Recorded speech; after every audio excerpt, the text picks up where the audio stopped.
ਬਾਰ ਹੀ ਕਿਸੇ ਵਕੀਲ ਦੇ ਰਾਹੀਂ ਨਿਕਾਹ ਕੀਤਾ ਹੈ। ਨਿਕਾਹ ਕਰਕੇ ਫਿਰ ਇਹਦਾ ਉੱਥੇ ਬਾਪ ਰਹਿੰਦਾ ਸੀ, ਇਹ ਉੱਥੇ ਰਹੇ ਨੇ ਸਦਫ ਕੇ ਘਰ। ਉੱਥੇ ਜਦੋਂ ਰਹੇ ਨੇ ਨਾ ਤੇ ਜਦੋਂ ਉਹਦੇ ਨਾਲ ਨਿਕਾਹ ਕਰ ਲਿਆ ਸੁਣਾ ਫਿਰ ਇਹਦੇ ਨਾਲ ਹੀ ਪੁੱਠੀਆਂ ਚੁੱਕ ਦਿੱਤੀਆਂ ਸੀ।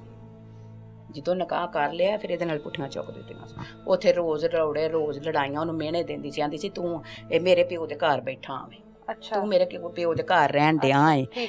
ਉਹ ਫਿਰ ਇਹ ਦਿਲ ਬਰਦਾਸ਼ਤ ਹੋਇਆ, ਉਹ ਪਰ ਵੀ ਮੈਂ किसने इतना कुछ किया हो एक औरत के लिए, वो ताने थोड़ी सुनेगा। ਹਾਂਜੀ ਤਾਨੇ ਦਿੰਦੀ ਸੀ ਤਾਨੇ।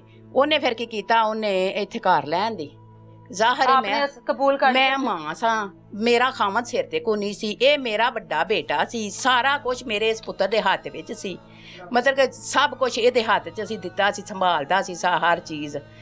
ਮੈਂ ਮਾਂ ਸਾਂ ਜ਼ਾਹਰ ਉਸ ਟਾਈਮ ਤੇ, ਫਿਰ ਮੈਂ ਪੁੱਤਰ ਦੀ ਵੀ ਤੇ ਸੁਣਨੀ ਸੀ। ਠੀਕ ਹੈ ਅਸੀਂ ਚੁੱਪ ਕਰ ਗਏ, ਲੈ ਆਇਆ ਠੀਕ ਹੈ।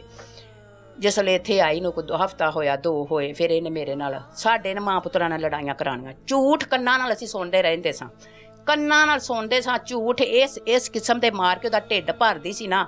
ਉਹ ਮੇਰਾ ਪੁੱਤਰ ਮੇਰੇ ਨਾਲ ਇੰਨਾ ਕੁ ਲੜਦਾ ਘੋਲਦਾ ਕੀ ਕੁਛ ਕਰਦਾ, ਮੇਰੇ ਕੋਲੋਂ ਨਾ ਪੁੱਛੋ ਤੁਸੀਂ, ਆ ਸਾਡੇ ਮਹੱਲੇ ਕੋਲੋਂ ਪੁੱਛੋ, ਸਾਡੇ ਮਹੱਲੇ ਕੋਲੋਂ ਪੁੱਛੋ ਵੀ ਕੀ ਕੁਛ ਇਹਨੇ ਕੀਤਾ। मतलब आप माँ बेटों को लड़वा ਨਹੀਂ